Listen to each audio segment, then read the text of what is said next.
Defense news in a nutshell, your fortnightly guide to all that's happening in MINDEF and the SCF in under 5 minutes. Here's what happened from the 15th to the 28th of February. Total defense involves every one of us, not just security agencies. Senior Minister of State for Defense Dr. Muhammad Maliki bin Osman said this at the Total Defense Day commemoration event held at the Future of Us exhibition at Gardens by the Bay.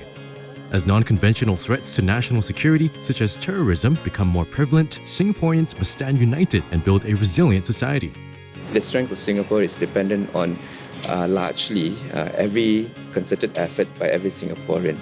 I think we have to recognize that every Singaporean has a role to play, every community has a role to play. Dr. Maliki later joined in the discussion at an SGfuture engagement session about total defense and the changing face of threat. Earlier, Senior Minister of State for Defense Ong Ye Kung spoke to students about how total defense could be made more relevant to everyone. We actually all have a role to play, even as, say, my students in the classroom. They need to be more aware of the current affairs. They need to know that when they are adults, they need to make decisions that are good for the country.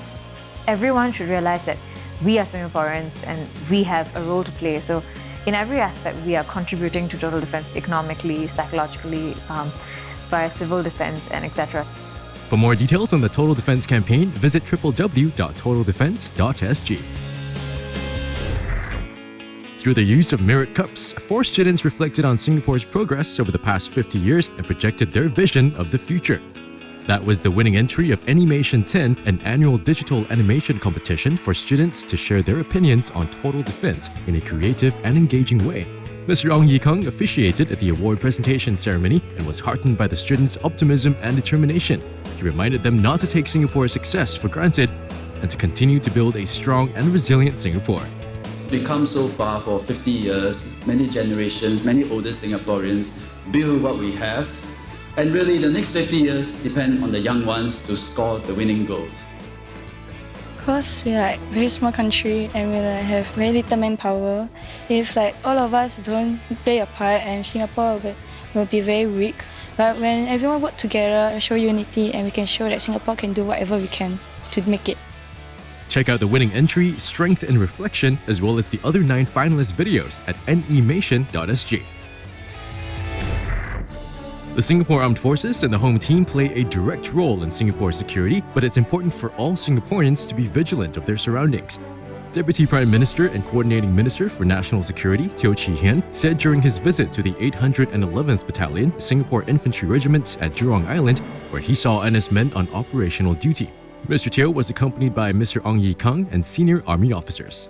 Mr. Teo noted that soft targets such as shopping malls and coffee shops could be likely targets of terrorist attacks.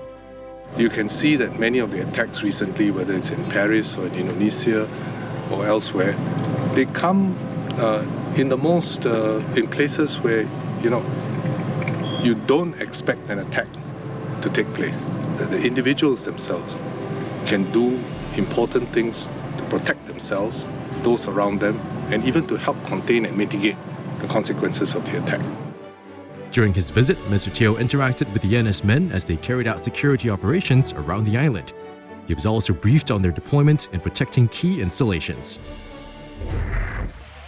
Mr. Ong Ye Kung and Dr. Muhammad Maliki bin Osman hosted 270 key stakeholders and their families at the Singapore Airshow 2016.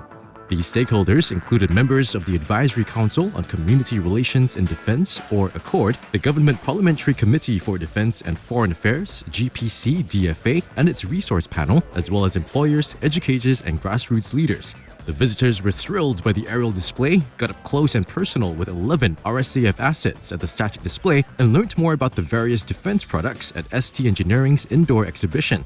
The visit helped them gain a deeper understanding and appreciation of Singapore's present and future defense capabilities.